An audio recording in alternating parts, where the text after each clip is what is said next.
All right, everybody, welcome into another episode of Debate Night. A very exciting episode today because we got some new faces. We're joined today, as always, by Brody Smith. What up? Hello. First debate night in Vegas, so we'll see if luck is on my side. That is true. We'll see if internet and luck is on your No, side. internet's good. Internet is good. Internet is good. Okay, that's great. That was priority number one. I told Kelsey. Besides her being somewhere near the studio. Yeah, internet won though. We're also joined by Debate Night veteran Steven. The champ is back. The champ is back. But then we got some new faces today. Caleb is joining us today. Hey, Mom, I hope I don't embarrass myself on the internet today. Okay, good goal. And then we have Dustin here, but not the Dustin we're used to. We got a new Dustin. The new and improved Dustin. I'm just glad to be here and do my part, man. That's right. Well, Dustin got too big for us. He went to Tournament Central, and so we had to find a new Dustin. So we got a new Dustin. Well, that's how it works, right? When you start working for the Disc Golf Pro Tour, you can't say anything controversial anymore. That's true. That's true. We're gonna bring old Dustin back on here and just make him just trash the Pro Tour. I'm gonna send him a script that just isn't even real, and just every question is like, why do you think the Pro Tour is messing this up or that up? Well, we do have a few subjects today based around the Pro Tour, a few topics. It's kind of a mixed bag today, a few on the preserve, but we're going to hop right into it, and we're going to start with a little bit of talk about Ricky Wysocki. So Ricky looked to be in old form this past weekend at the preserve, played really well, was able to hold off Calvin. And so the question is, we kind of forgot a little bit about Ricky Wysocki. Some people probably didn't, but he's been a little bit subdued by the injuries this year. Last year he was widely thought of as the best player in the game. So my question is, when he's at 100% at the moment, is he better than Calvin, or is that just a knee-jerk reaction to the last event we just had? Brody, what do you think? Yeah, I mean, I think it's quick and easy to always make these short-term assumptions, or, it's kind of what have you done for me lately a lot of times, where we just all of a sudden, Ricky Wysocki, #1 player in the world again. And that's one of the reasons why I don't like the UDisc World Rankings, because I don't think just because of this past event, you bump him in front of Calvin. Calvin, I believe, has now finished in the top 10, 7 events in a row. Calvin has proven himself this year to be not just able to win, but also be in contention at multiple different events, whether it's in the woods or out in the open. If there's tons of OB, if it's windy, he can pretty much play in any condition. And if you look at this final round, he didn't have his best putting form. And that ultimately, I think, put him out of contention. If he would have been putting like he normally does, I think it would have been a little bit different story. Maybe put a little bit more pressure on Ricky coming down the stretch, and who knows what would have happened. Yeah, certainly. Steven, what do you think about the matchup? Well, I will agree with Brody that, it's a knee-jerk reaction. What have you done for me lately? That's a great point. If you actually look, I did the comparison. You look at Ricky's 2022 stats when he was dominant, right, before he started having the big flare-up, and you put that against Calvin's 2023 stats, they are almost identical in every single category. It would have been really intriguing to see last year's Ricky versus this year's Calvin, and we still may get that for the second half of the season. So right now, I think we got to just give it a little more time. Let's see what happens if Ricky continues up the consistency, because him versus Calvin going into the back half into major seasons is going to be amazing. I want to know what's going to happen first. Is Ricky going to win another major after a really long drought, or is Calvin going to win his first major? If Calvin puts up just even his average putting stats in round 3, he would have tied Ricky for first, and they would have went to a playoff. So this can be electric moving forward, and I hope it continues to be. Yeah, certainly going to be something to watch in the majors. Caleb, what do you think about it? Steven, you're on to something definitely. But when we're looking at those stats, there is one stat that Ricky does excel at compared to Calvin, and that's the scramble percentage. Over the past 3 years, Ricky has been 10% a better scrambler. Calvin's averaging about 55% scramble percentage. Ricky, it's 65%. We're looking at that, and when we're asking the question, does Ricky at 100% stack up to Calvin? I'd say Ricky isn't at 100%. Since 2019, he's had to deal with Lyme disease. And really because of that, I don't think we're seeing a Ricky like 2018, 2017 Rick, where it's just this barrage of just consistent great play. Do that. I just don't think, Rick stacks up, to Calvin currently. Yeah, fair enough. Certainly. Definitely tough to even say if he is 100% or not with the Lyme's flare-ups, and they've been so sporadic. Dustin, what are your thoughts on the matchup? Yeah, the hard part is I feel like I'm going to go down the same beaten path as everybody else, but first of all, these two guys are great. They're the best in the world right now. The number one, number two, easily in my book. When Eagle gets healthy, he might be knocking on that door. But these two guys are just fantastic, and it's hard for me to say just because Rick won the Preserve and he's been playing good the last couple of tournaments that can outweigh what Calvin's been doing all year. That guy's just the assassin out there on the disc golf course. When he's out there, he just is so consistent. He doesn't let his emotions get the best of him. He just seems to be in control at all times. And the thing about Rick is Rick seems to be a very emotional player. And so sometimes I don't want to use the word momentum because I don't want to say Brody off or anything thinking I'm Hunter. But when you use that word confidence, and when Rick gets confident, he can just go off. And the last thing I want to do is, but at the end of the day, when I look at the two guys and I say who's better right now, I'm going to pick Calvin. I am not a great disc golfer. I get excited if I park a 300-foot hole. But when I'm out there and if I was going to meet somebody in the dark alley disc golf, Calvin scares me. And I think that's why that consistency and that best part he puts forward, that's just something to take serious. And I think that's what makes him the best player right now.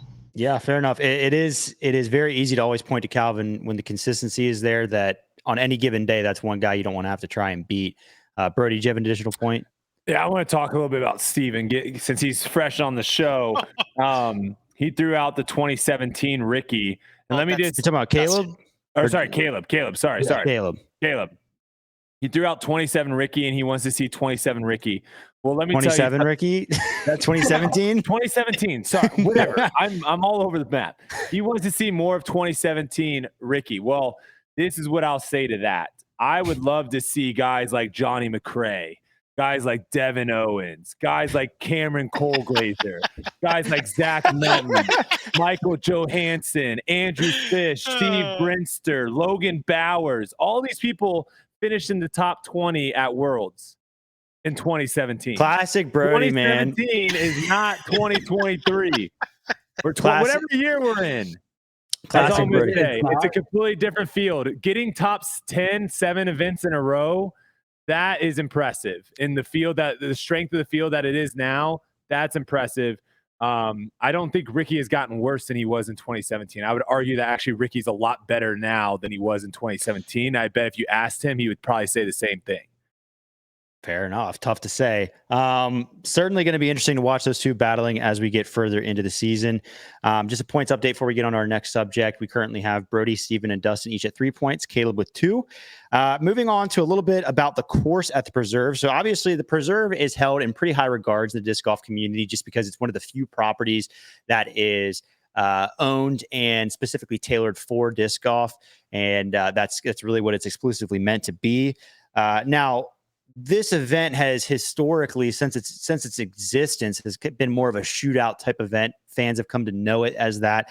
We had some players voicing their frustration about the scoring separation. I know Brody wasn't a huge fan. Andrew Presnell was kind of chiming in about that as well. So with some players not being a fan of the scoring separation opportunities at the Preserve, was this a real issue that needs to be fixed, Steven?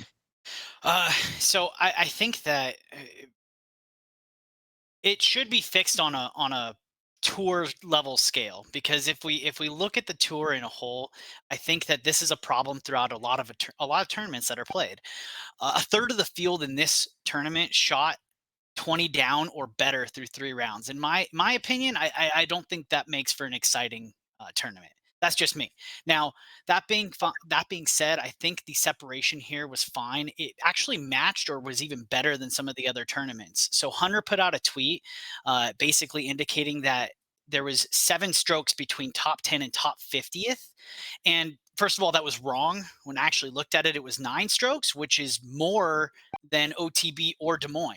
So it's clearly not the worst when it comes to scoring separation, but I think as a whole, the tour does have a problem when it comes to this. You want to see a top level player that is on his game beating the brakes off of the majority of the field and just see those people that are contending with him in the top 10. But there should be some very serious separation there. And right now there's not. I think there has to be OB added to a course like Preserve in order to accomplish that. There's just not enough out there. Yeah, OB seems to be the separator in disc golf for sure. Caleb, do you think that's the solution, or is there nothing need to be fixed? I think you need to fix scoring separation, but the way you do it, and we've talked about this a lot, it's putting. Putting needs to be a little harder, but to do that, it's not making the circle smaller, making the chains, whatever. It's, hey, let's make getting to circle 1, circle 2 harder. I believe it was Statmando put out a stat on one of their podcasts that circle 1 and circle 2 in regulation are the stats that lead to the most birdies. So getting to circle 1, circle 2's got to be a harder chore than it is currently. Most of these courses, we're looking at circle 1, circle 2, and it's just wide open to get to. Take some, crepe myrtles, take some shrubs, whatever, and put them up around that area to make it harder to get to, harder to land. You have to think about more where you want to be than just kind of pitching a shot up. Yeah, fair argument for sure. I like that. Dustin, what do you think about that? Well, I mean, if the question is, does the preserve need to change? I don't know if I'm ready to say that the preserve needs to change, because that's a beautiful course up there. Kel LaVisca's been doing hard work, putting a great course together up there. Now, saying that, I don't think we need to add that many more courses just like it, because I'm coming from a fan's perspective. I'm watching it on TV many miles away. I'm just trying to be entertained. And that's the biggest part, is being entertained for the fan. And when I watch courses that just tell the same story over and over, every once in a while, maybe a player, they're consistently winning tournaments plus 12, plus 13, or I'm sorry, minus 12, minus 13. That sounds like my score. But if we're just consistently doing that kind of thing, I'm going to get tired of it. Every once in a while, I want to see that one course pop up, or that's something that's just like an offensive explosion. Like when I watch NFL, every once in a while, I want to see a high scoring game. I just want to see that ball flying all over the field, but I don't want to see it every week. I want to see the defense step up, and I want to do all those things. So at the end of the day, I don't mind the preserve being the way it is. I don't mind having a tournament that scores like that and adds a different perspective, but I don't want to see it every week. So we don't need to go around adding them. I like the challenges of all the different types of courses, because that's what keeps me watching. That's what keeps me entertained. So yeah, very good point. Very good point. Brody, how do you feel about the preserve? Yeah, so first off, the wind was pretty down. When the wind is down and you're on a course that doesn't really have protected greens, and the greens that are protected are on some of the easier holes where we're throwing, less than 300 feet in, to where most guys are throwing inside of 20 feet. It doesn't really matter if the green is difficult or not. You tend to see some really crazy scoring. I think we saw, record circle 1, circle 2 putting at this course, mainly for the fact of how many chances you got at it. And kind of what Caleb was saying earlier, making these greens harder. I think one of the holes that probably didn't really get too much love, and quite frankly, I thought it was a terrible hole, but now that I played it a little bit, I thought it was a lot better, was hole number 5. Hole number 5 was a short hole, about 275, 280, somewhere in that range. That was an elevated basket, but I found myself throwing what I thought were 2 really good drives 3 of the days. One day I just shanked it into the trees, not good. But the other 2, I thought it was really good. I get up there, I'm in circle, and I don't know if they discussed this on coverage or not, but there's a tree behind the basket just off to the left. And the branches in those trees spread all the way out into the middle of the circle. So even though I had like a 25-foot putt both days, I had no direct line at the basket. I had to throw like a floaty zone and have it hope to like curve back into the basket, even though I'm 25 feet. I think having more of that, of where players are like, if I go long on this basket, I do not have an easy putt. I like that a lot more than this idea of like smaller baskets. The other thing that I think Preserve could have really used was different pins, different tee pads for certain holes. I don't really want to get too much in the OB conversation because I think people get annoyed with that. I will say though, like hole 11, there's no reason that Ricky, throwing a bad shot into the trees and falling short of the actual island should be able to make that putt for birdie. Yes. Was it a crazy moment when he made it? Did everyone go nuts? Yes. The problem with some of these courses is as the field gets better and better and better, what ends up happening is the separation at the top becomes so small. We don't really see the differences on some of these holes between someone throwing a great shot and a good shot and a good shot and a bad shot. And that's only going to amplify as the field gets better and better. If we all went to a pitch and putt course and all the pros played at a pitch and putt course, there's going to be people that are shooting 18 under, 17 under, 16 under, 15 under. And then the next round, 18 under. There's going to be very small margins there at the top because it's just too easy.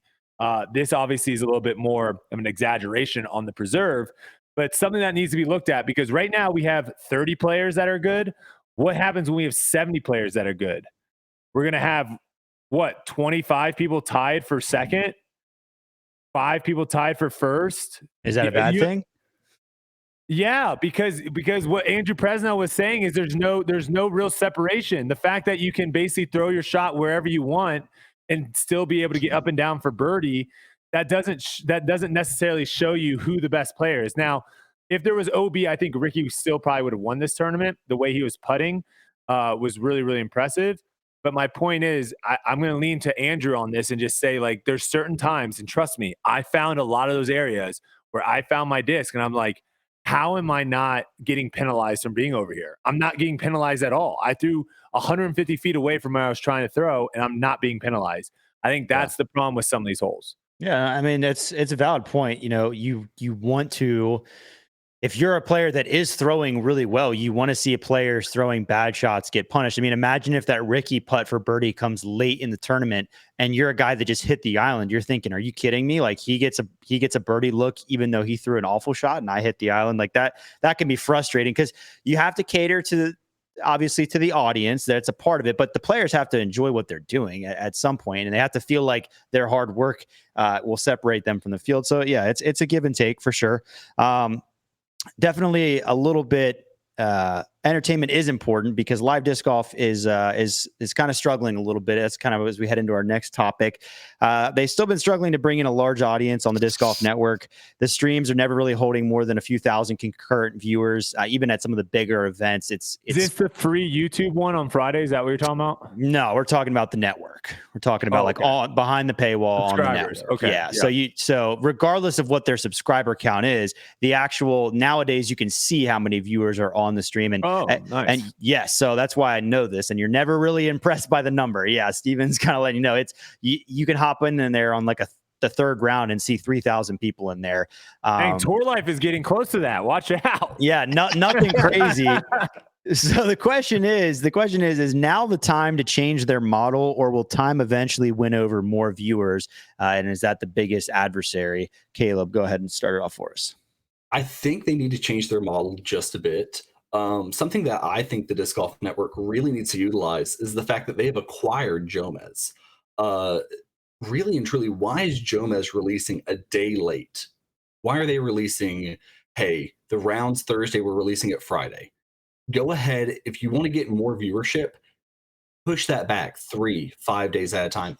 Make it where people have to wait longer to see the coverage. That's probably going to be the best way to immediately push traffic. Also, I know it's a little novelty, but hey, add some specials to there. I know, like the what was it? Basically the tour. It was like watching the tour, watching players go through the tour. Mm-hmm. That year. I know a lot of people that tuned in for that. Make things like that a little more, not much, but I think really if you utilize, hey, pushing back GK Pro, pushing back Jomez when they come out with their video, that right there would push immediate viewership. Yeah, certainly a step in the right direction. Dustin, what do you think they need to do? I think they need to blow it up and start over. To be honest with you, I think it's a broken system. I think there's been too many companies that have jumped on that streaming bandwagon, and everybody's trying to nickel and dime you to death every month. And I think the problem is I'm probably coming from a different perspective, and I'm probably not their target audience. I know that. But here I am deep in my career. I'm a husband. I have 4 children. When am I supposed to watch the Disc Golf Network? And so why am I going to pay for it to watch it? And the thing is I love watching live disc golf. I remember sitting on my couch when James Conrad hit the holy shot, watching it for free on my TV. And boy, I jumped off my couch, about broke my wife's neck, throwing her off the couch. And I was just excited because it was a big moment, and it sucked me in a lot. And I was playing disc golf before then. But if you're putting that final day behind a paywall, the only people that are watching that is diehard disc golf fans that have the money to spend on it. I just think you're segregating too much of the audience, and all the new people that could maybe get excited about that, they're just not tuning in. And I don't have time. I love to watch round one, but I'm at work when round one goes off, right? How am I supposed to watch that? And if I believe spoilers, you can't spoil live sports. I believe that 100%. But by the time I see Twitter or I watch some highlights or something, I don't see a reason to go back and watch 5 hours of disc golf. I don't have time, one, and I don't have the ability. But if it's a Sunday afternoon, I'd rather go play disc golf than sit there for 5 hours and watch it. That's my only time to play. So why am I going to spend money every week to do that? But if you have the ability to put it on free, and then I'm going to make that decision to stay home sometimes. And then those new people are going to catch it. They're more likely to watch Game 7 than Game 1 of the finals. And so if you can win people over with Game 7, a lot easier than you can win people over with Game 1. Fair point. Fair point. Brody, what do you think they need to do with the model right now? Well, I think Dustin kind of went back and forth there a little bit, but I agree with what he said at the end in the regards that like people just aren't going to have the time to sit down and watch that long. I don't think that changes whether it's free or not. I think the people that really want to spend the time to watch live disc golf will do so regardless. But I think in order to get more people to watch live, I think they got to figure out a way of making this product way faster. And one of my things with that is pace of play. There are so many things that we can be doing as players and as the Disc Golf Pro Tour to make the product not this long 5-hour start to finish thing. Our rounds at Preserve took 3.5 hours to play. We should have been able to play those rounds in like 2.5 hours.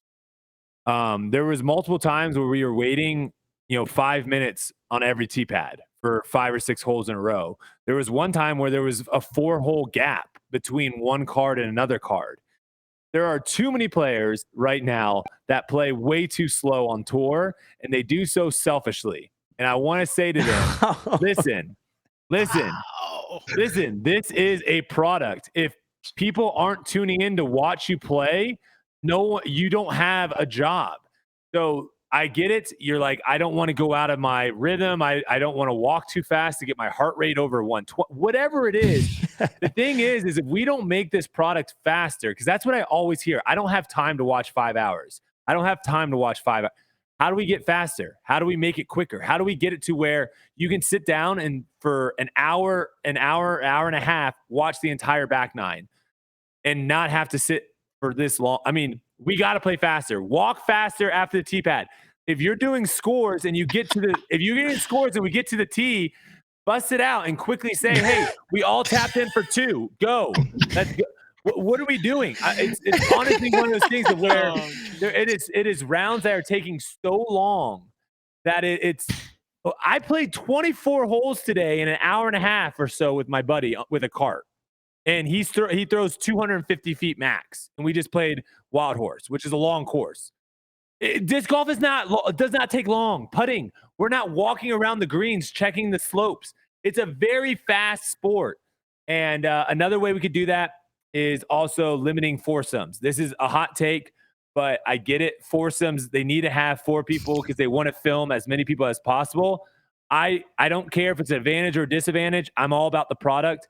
I'm okay playing everything in threesomes and only the feature and lead cards or chase cards playing foursomes. And that way rounds go down really fast. There's no backups. Everyone gets in and out. And you just get more content for the people. More throws and less time.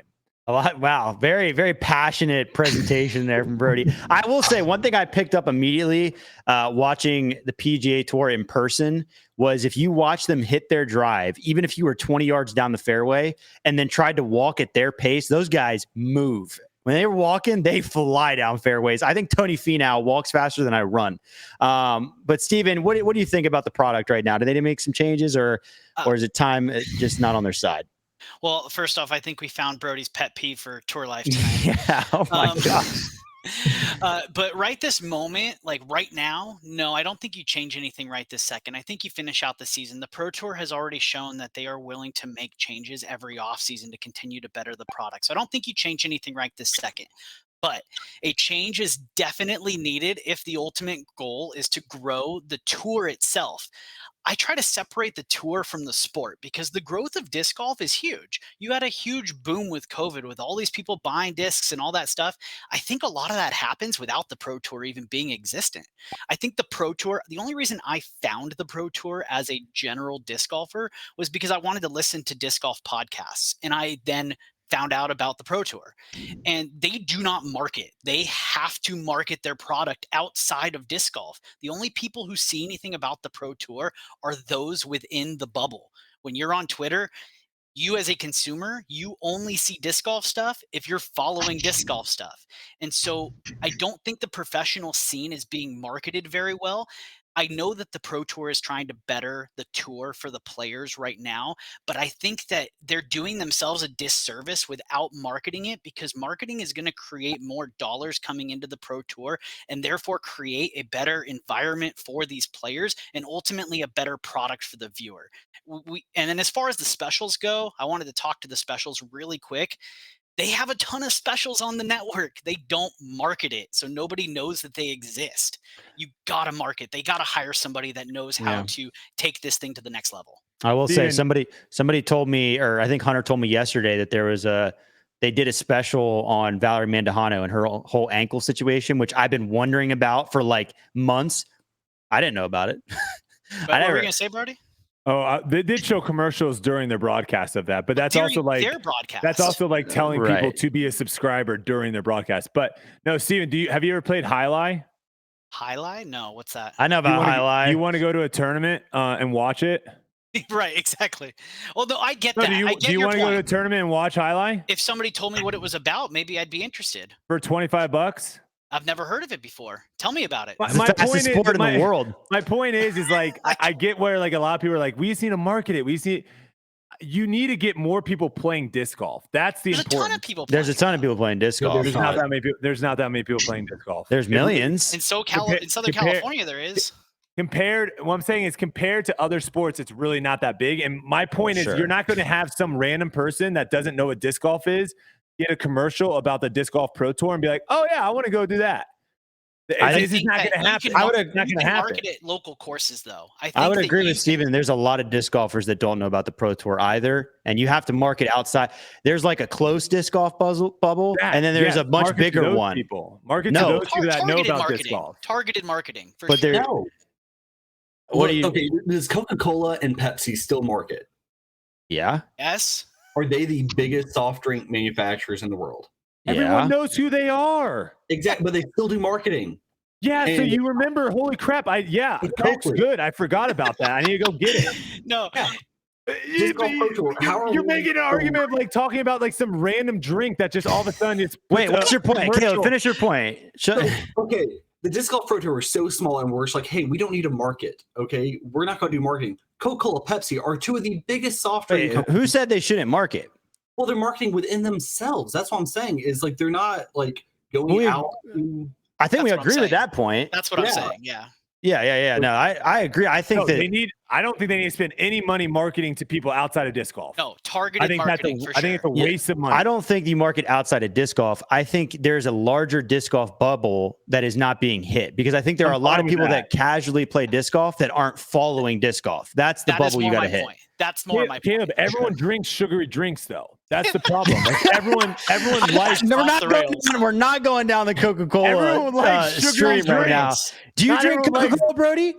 No, I don't drink carbonation. There you go. Point proven. All right. We're going to points update before we go to the next topic. At the end of the day, if I tell somebody to go watch disc golf and they tell me, okay, well, how do I watch it? And I say, oh, you can just pay $10, $15 a month for it. And they'll be like, are you stupid? That's what they're going to tell me. That's what they're going to tell me. Also a good point. A lot of good points. Hopefully old Dustin is listening and he can relay this to the Pro Tour. We're going to get Dustin fired. The next biggest soft drink company. Going into our last topic before the elimination round, Brody's at 8 points, Steven at 9, Caleb at 6, and Dustin at 7. Going to talk a little bit more about the Pro Tour, but less about their live market. So soon the Pro Tour is making its way out to Europe. This year they've added the PCS Open as a full Elite Series event. Obviously they've had the silver events going on over there. They've dabbled with that before, but now PCS is a full Elite Series event. Obviously the European Open, that's on the Pro Tour, but not a Pro Tour event. Whereas this is like the Pro Tour saying we want an event in Europe. So my question is, does it make sense to have Pro Tour stops overseas? Dustin, what do you think? I think it's great for the sport, but I'm not sure it's great for the golfers. And the reason I say that is because I think to be able to market it into a huge audience, to be able to travel worldwide, and to even show the people that are watching different parts of the world and different courses, some they may never get to play, but just the excitement of seeing new courses. There's just so much to like about it, to watching it when I'm being entertained. But the problem is, I think there's just too many challenges for today's disc golfer to be able to do it on a consistent basis. Because even some of the best players in the world, I don't know if they can afford to go over there and take those kind of trips and spend that much time in Europe. Because, once you get one, they might want to do multiple. But I think some things would have to happen. First, I think purses would have to grow. I think there would have to be an enticement for players to go over there with the opportunity to actually win some serious cash. I think maybe this already happens more, but I think the sponsors would definitely have to be into fitting the bill to help their players go over there to be able to play and to be part of those tournaments. It has to be one big trip. You can't go back and forth. You have to go over there, spend a month, knock a couple tournaments out, and come back if that's the plan.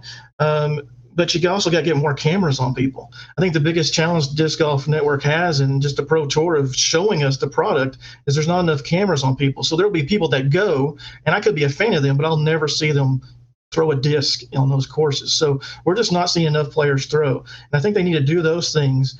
And then I think there's a more viable reason for people to travel to Europe and be a part of it. Because I know as somebody that's going to watch it, I love seeing it. And I think if I was a professional disc golfer, I would love to go. But the opportunity's got to be right. We got to take care of our players to make sure they can be an active, visible part of it so that we can enjoy it more. Okay. Yeah. Very good points for sure. Brody, what do you think about the European stops? You know how we get more cameras on players? Money. We get more people paying to watch live disc golf. Marketing to them. They need bigger sponsors from outside disc golf. That's what they need. Well, yeah, but you're not going to get any big sponsors if there's not big viewership. So make it free. They've done that. It's still not that many people watch. Still like only 10,000 people are tuning in when it was free on Sundays. Okay. I think this Europe play is actually really smart by the Disc Golf Pro Tour. If you look right now at some of the more popular players on tour, they're actually Europeans. And they aren't popular in the States. When you go, like Vino Makalov is a good one. If Vino is on like fifth card, there's probably not going to be that many people tuning in and watching him live around. But he posts something on Instagram. He has a huge engagement on Instagram. He's massive over in Europe. And there's a couple other players like that as well. They just have a lot of fans in Europe. There are a lot of disc golf fans. We've been seeing that kind of now with the Paul McBeth Euro Tour over there. We've been seeing a little bit more of some of these smaller European tournaments that we haven't seen before, with some decent fans, attendance, I guess you can say, at some of these events. And obviously everyone's talked about the European Open and how many people go out to that. So I think this is actually a very smart play on the Disc Golf Pro Tour. If you can get people over there excited to tune in. Now, the biggest issue is going to be the time difference, right? FPO kind of makes sense a little bit, but a lot of times MPO is starting much later in the evening. I believe like 9 or 10 o'clock, depending on where you are in Europe.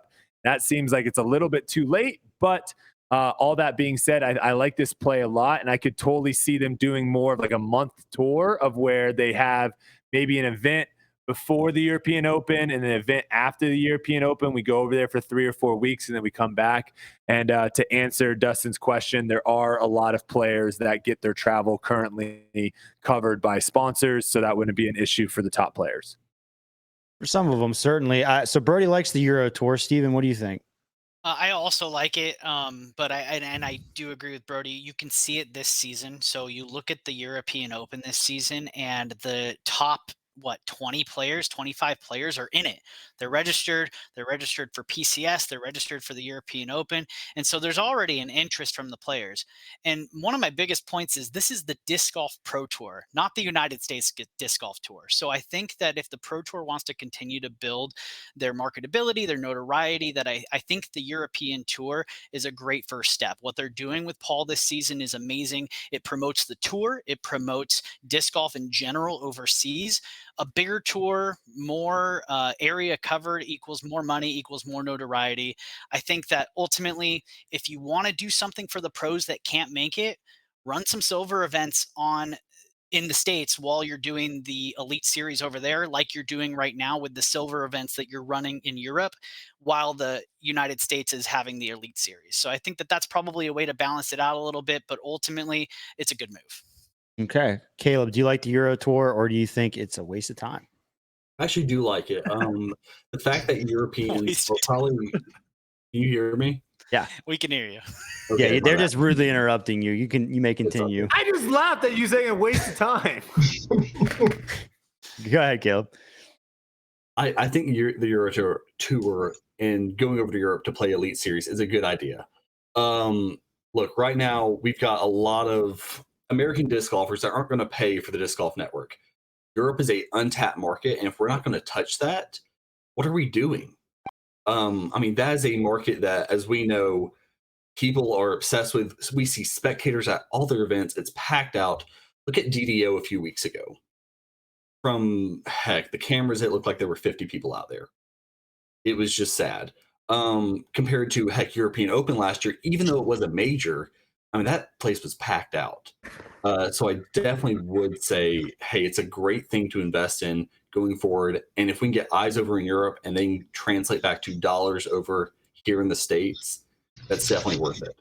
Yeah, certainly a market that is still yet to be completely tapped into. And a lot of potential, because we know that whenever disc golf does get over there, they take it seriously. They treat it really professionally, and it always ends up being a pretty good product. So it'll be something that I think is worthwhile for sure to explore in some regard. I'll be curious to see how much they end up dedicating to that part of the tour before maybe they pour into a European tour altogether. Who knows? Has everyone been pleasantly surprised with the coverage? Like, I think the coverage and the commentary over there has been really pretty really good, yeah. solid. Yeah. They hired a team specifically for these events over there, and I think it's been great, especially having like a specific studio like they do in Bend. I think that's really helped the product. Yeah, I mean, it's been great. Yeah, European disc golf has always been a good product. You rarely see anything bad coming out of it. All right, we're going to head into our elimination round now. Unfortunately, Caleb and Dustin falling just short at 7 and 9 points respectively. Brody and Steven tied at 10. We're going to be heading into our elimination round.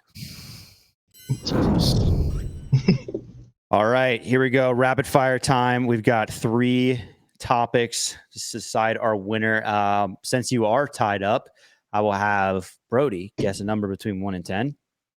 17. You just don't want to pick? Yeah, this is like the crap, what is it called? He's playing mind games. No, what is it called when you win the toss? Defer. I defer. You're deferring. So okay, wow. He deferred, but deferring is like typically you're saying you want, well, yeah, if you defer, you typically are picking something, but you're just straight up giving Steven the choice. That's interesting. Right. Steven, what do you choose? First or second? I want the box. Let's go. He wants the box. All right. Okay, so our first topic, the President's Cup rosters. If you don't know what the President's Cup is, they play this before the European Open. It is similar to the Ryder Cup in golf, where you basically have a team event, Team USA versus Team Europe.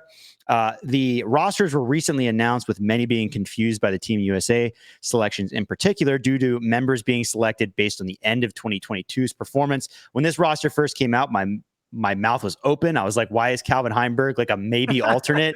Like, what is going on? Quickly read the stipulations. So that is fair, but is it the right way to do these picks, or should they be happening closer to the event, Steven?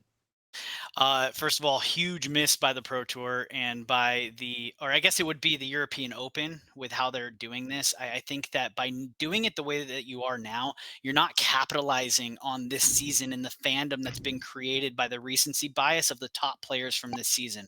So I think it's a huge miss.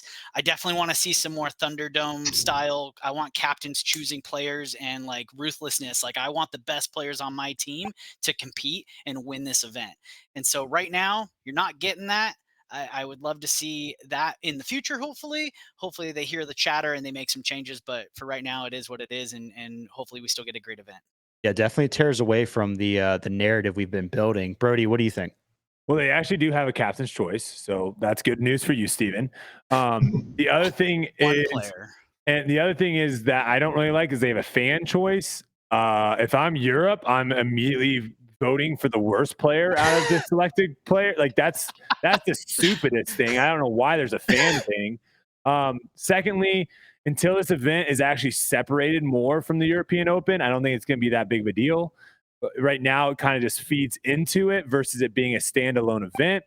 And a lot of that has to be like no one really talks about it until coming up. The Ryder Cup, I know they're trying to play this off of the Ryder Cup or the President's Cup that's already happening in golf.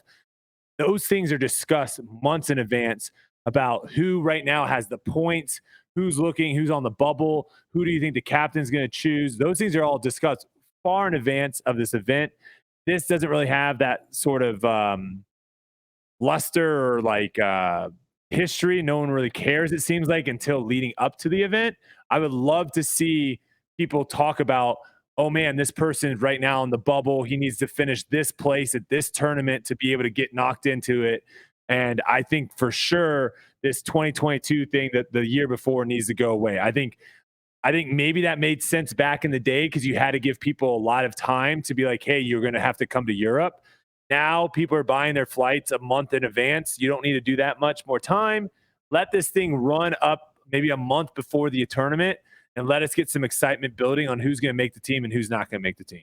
Yeah, I mean, like that Steven's nodding the entire time I'm talking. Like I think it's all good points. Separating the event is certainly an interesting thing because, like you mentioned, I mean, obviously the Ryder Cup is its own thing, and it's like made itself a serious name. I mean, they certainly are talking about it every event as like who's on the bubble for the Ryder Cup teams. This could be a standalone event now. This could be a standalone event. So how much money do the players make from the Ryder Cup right now? I don't think they make much at all. Yeah, I don't think they can. I don't think they do. Yeah, I don't think they make anything. Yeah, I see where you're going with that, but yeah, it's not really a money incentive. It's mostly a history incentive. Pride, history. And a pride. A lot of those players have millions of dollars. It doesn't matter. It's a big part of it. A big part of it is definitely, I think a lot of players enjoy it. It's an honor because there's history, but they've been able to build something where like it's a huge fan spectacle. The atmospheres are a very big part of it as well. I think there's a lot of players too that they win a tournament now, they won't cry. They win a Ryder Cup, they'll cry. Yeah. So it means a lot to some of these guys. Definitely more potential that's untapped in the President's Cup right now. It could be the same thing. Like the players, especially with like Kristin Tattar, Nicholas Antilla, with some of these European players now showing up. This could be a thing where, like in the years past, it's like, okay, USA, how much are they going to win by? Right.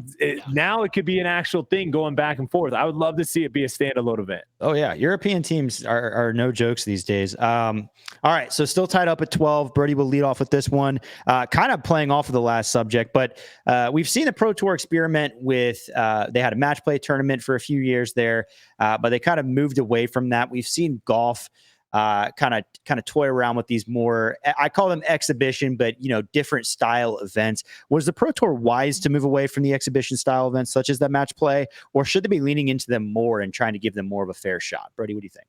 I mean, if you're going to do a match play event, I think the number of events you do is one. Like if you're going to do an exhibition style event, it's one of those, and it probably is a match play event. Even though I think a team event would be very fun, doubles, players get to pick their own player. I think that also has a lot of potential. I think ultimately this leads down to like they just weren't able to actually produce a good product. If you go back and watch these match play events, it was very hard to keep track of what was going on. There was too many matches going on at once. Similar to kind of what Dustin was saying earlier with the cameras, there's just not enough cameras, so you wouldn't see someone for a few holes, and all of a sudden you see. I think it was just too hard for them to do. and the payback, the payout of it wasn't that great, and so they just like scrapped it. That's what I think probably ultimately happened. Yeah, Steven, what do you think? So I think the last point that Birdie just made was the key one. Unless they can offer some big money for the event, the pros are just not going to see the worth to go to an exhibition style event in the middle of the season, risk injury for what, pennies?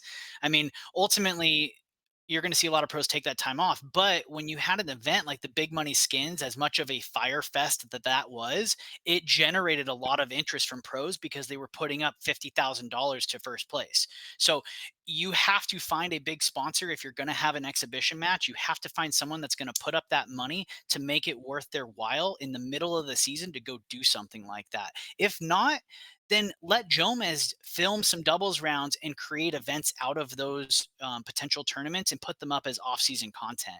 But in the meantime, unless you're going to pony up the money, then forget about it. Yeah, I think that's definitely the key. But you did make a good point, Brody. And whenever they had the match play, they really struggled to capture it in a way that wasn't confusing. Yeah. So many matches happening at once. It was definitely not the best product in that way either. And that's where it missed on two fronts. All right, still all tied up going to our last subject. I'll let you really go back and forth on this one if you need to, because I think it's a super open-ended. If the Pro Tour was given $1 million to use exclusively for purses, so you can't use it for anything but purses, would it be better to spread it throughout the tour or throw it all on one event, Steven? I think you give it all to the FP. No, I'm just kidding. No, so if it was in regards to, if it's in addition to current purses now, I think you spread it out. And the reason is this. I would have Elite Series have a minimum winner prize amount. So like first place in every Elite Series event, 25 grand for the MPO, 10, 15 grand, whatever it is for the FPO. Have a set standard. Again, I'm going back to the marketability. Have something you can market around. Every event has this level.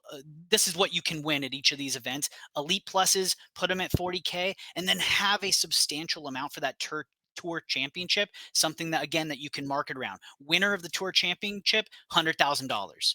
Right? Have something that you can market around and make a big deal about it. You don't hear the Pro Tour right now talking about the winner making $8 grand at the tournament last weekend. Nobody gives a crap, so have something that you can hold up on that pedestal and say, we're the Disc Golf Pro Tour and this is what we're paying our players. Okay. All right. Brody, what do you think? I go back and forth with this so often where I'm just like, oh, that makes sense. Oh, wait, no, this makes sense. Like, kind of what Steven was just saying. No, I don't think actually anyone really cares outside the players about the purses. If the World Championship this year, if they just announced, hey, just going to let everyone know that the winner actually is not going to make any money, we're not going to have any purses, do you think fans are just not going to show up? Do you think players are not going to care? I think ultimately, Steven makes that face. I honestly don't think they care. And here's like, no one cares how much NBA basketball players make to show up to a game. No one cares that a PGA Tour event is 1.5 million purse or 3. If you're watching Wimbledon, you probably don't know what the purse is. It's fun to look up and be like, oh, the winner gets 2.2 mil. That's cool. But that's not the reason you're watching. And that's what I think my point is now. Is I don't think you're going to get people, if the goal is to get people to tune in to watch, you're not going to do that by a number next to the winner's name. The only thing you're going to do is just to make it look more of a legitimate sport with like a casual fan. But that doesn't mean they're going to tune in. And they have a much higher chance to tune in, though. I think if you're going to watch, that mark. Why didn't you watch the $1 million highlight match last week? It was for $1 million. Once again, it wasn't marketed to me, so I don't know about it. Right? I mean, if ESPN marketed it, right, I think that it's a talking. You're not tuning into that, Steven. Even if it was $10 million, stop trying to lie. No one knows. They'd have to give me $1 billion for me to watch a highlight match. So, no one thinks you're tuning into that. Here's my point, though. Here's my point. When Paul signed his $10 million agreement, that got picked up by major sports networks. Money talks. Well, let's be easy with major sports networks, but it did get picked up by a couple. I think what are we even talking about? Was it on ESPN? I don't think so. No. There was definitely articles written about it and marketed online. For sure. There was articles and people talked about it for sure. And yes, that is a good, but my point is I don't think that's the best way to all of a sudden just solve problems. I've gone back and forth on this. So what's your answer? What are you going to do with the money? What would you do with it? What are you doing? I think because I don't think it matters with spectators that much. Again, I don't think people are going to tune into the Tour Championship this year more because it's worth $100,000 versus $70,000 last year. But I will say, like, I think for the pros, the best thing for the pro tour is to spread it out amongst all the tournaments. I like Steven's. I know. I'm agreeing with you in that sense. But I think that's just ultimately to try to keep as many of the top pros on tour as possible, and to potentially also have people that are making that jump from the local scene that are good enough to play on the pro tour, to be able to make that jump and kind of stay on tour longer than if they went out and maybe had 2 or 3 bad tournaments. Now all of a sudden they're headed home. I think that makes the most sense to kind of grow the tour player wise. But again, I go back and forth so much, and I could be wrong. There might be people in the comments after this being like, no, dude, I'll go watch a surfing tournament if they're playing for $10 million. I want to watch that. I just don't think it's the case. I don't think the money is really the ultimate decider. I think it's just a nice little piece of icing on top of the cake. I don't think it's necessarily the ultimate decider, but what I do think is when it's coming down to the wire, it's a talking point for commentary, and it creates more special highlights when you have somebody. It creates more tension in the shot, every single shot coming down to that. I think when more and more money is on the line, those shots create more emotion and more tension, more nerves within those players, and it creates more of an environment that makes it more intriguing for viewers. And maybe this is the same thing of where some people like live, some people like post, some people like open disc golf, some people like wooded disc golf. Because I've heard this so many times on the PGA Tour side where people are like, we do not care about the FedEx Cup. We don't care that the winner gets $25 million. We do not care. And maybe there are some people out there that are like, oh my God, Ricky Fowler just gained 100 points. He's getting so much closer to the FedEx Cup at the end of the year to win 25. Maybe there are people that are like that. I don't think a lot of people care. When Paul's making, $3 million a year, I don't think people care that he just won $25,000 more at a tournament than. So here's my question. Here's my question, Brady. Do you think disc golf fans, your statement is you don't think disc golf fans care, or you just don't think people outside of disc golf care? Sorry, Kelsey just gave me a note, so I had to read that off camera. Did it say Steven won? Ask that one more time, Trevor. So are you saying you don't think disc golf fans care, or do you just not think people outside the sport would care?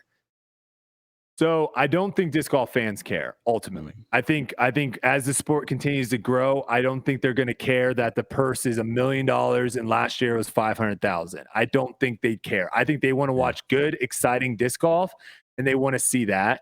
Outside of the sport, I think it helps a little bit, because if I saw a tweet that the World Axe Throwing Championship just went down and the winner won $5,000, I'd be like, pfft. But if I saw the World Axe Throwing Champion won $500,000, I'd be like, oh, dang, wow, that's pretty impressive. So I'm not tuning in, Steven, and neither are you. So stop doing that with your hands. Do you think disc golfers, Steven, do care about the purse value, and it does incentivize them? Or do you agree that it's really not an ultimate I don't think it's an ultimate, but I think that this question was gauged around what would we do, right? What would we do with that money, and what would be the best way to spend it? I think that from what Brody said, people want to watch more exciting disc golf. I think more exciting disc golf comes from those players having those nerves about winning 25,000 right now. Yeah. Because if you're a top 20 player in the world, you're shaking at winning that 25 grand. But Steven, doesn't that go away eventually? Eventually, sure. But if I have $1 million in my bank account, sure, am I shaking over a $5,000 putt, or am I shaking over the chance to win a tournament? Well, I think it's the chance to win a tournament, but he's talking about right now. Right now. No, I know, but again, you still have millionaires that are playing disc golf. I'm telling you right now, they do not care. you got a few. Okay, the majority does not. Sure, I'm gonna slightly disagree with you, Brody. I do think that as a disc golf spectator, and I agree, future disc golf, this might not matter because your point does stand. Yeah, I don't care nearly as much when Rory McIlroy wins $10 million in the FedEx Cup because he already has $100 million. But so many of the disc golfers are not super well off that the prospect of them winning large amount of money, that gets me to watch over many other things. I want to watch some guy become, even just win $100,000 when he maybe has never had that much money in his life, or her life or whatever. I don't think that's getting a casual disc golf. Well, that's where I disagree. As a disc golf viewer, I think outside of disc golf, I think people don't understand how much money disc golfers have. There's no feel for that. But I think inside of disc golf, there is a feel for that. People know what disc golf money is. They know it's nothing crazy. And therefore, I do think money is an incentive for viewership. So I'm going to side with Steven on this one. I'm going to give Steven the win. So the Tour Championship is the most viewed tournament of the year? I think it has a ton of incentive. I get excited about watching somebody win that money every year. I really do. So it should be the most watched then. I wouldn't say that. I wouldn't say it's the only factor. I said it is an incentive. I didn't say it's the only factor. I think Steve wouldn't watch the Tour Championship at all if it didn't have the money. There. I think Steven's a League of Legends guy. I think he's tuning into these $1 million matches. I think that's what I do watch esports for that kind of stuff. Absolutely. For the money. 100%. I was a PUBG mobile caster and I loved watching the bigger tournaments that had the big prize money because it was more exciting. He got you there. But is it because they had better tournaments and better production? No, it's because they had the top players in the world competing for the most money. Money's a factor. They literally just said better players. What the heck? Said better production. Multiple factors. And multiple better factors. production. I said anyway. I'm saying money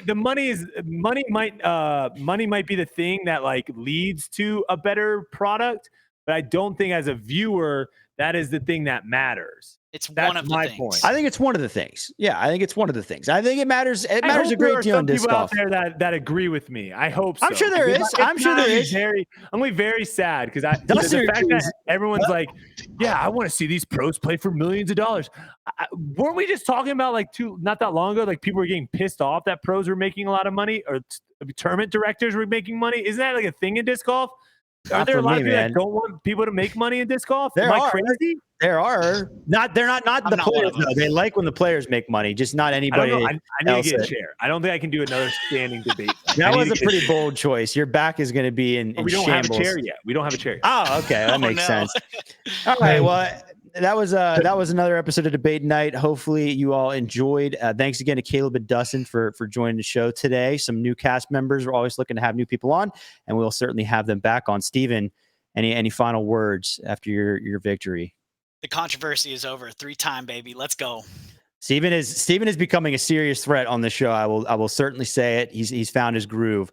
Dustin, do you have something to add? I did. I wanted to let y'all know that during that long final debate there, I signed my highlight contract, playing for $1 million next week. I am interested. Tell me about it. Send me the link. Who's the real winner here? If anybody can spell highlight, please send the link to Steven because it is the most dangerous sport on earth. They throw that ball like 200 miles an hour. It's very exciting. Also, I want Steven, tweet me afterwards because there is a sleight of hand magic show going down competition tonight in Vegas. 10 million to the winner. I want to hear about it. So tweet me after you watch it because I know he's going to be there. He's going to be there. So is it inside that giant orb they're building out there? Dude, we're going to see that. Is that the weirdest thing ever? It's crazy. It's crazy. I will send you videos because please do. I think we're gonna go get some baseball stadium. No, we're gonna get food and we're just gonna sit there and watch this thing for hours. It's gonna melt my mind. Send a video. All right, that's been another episode of Debate Night. Thanks for watching. We'll see you next week.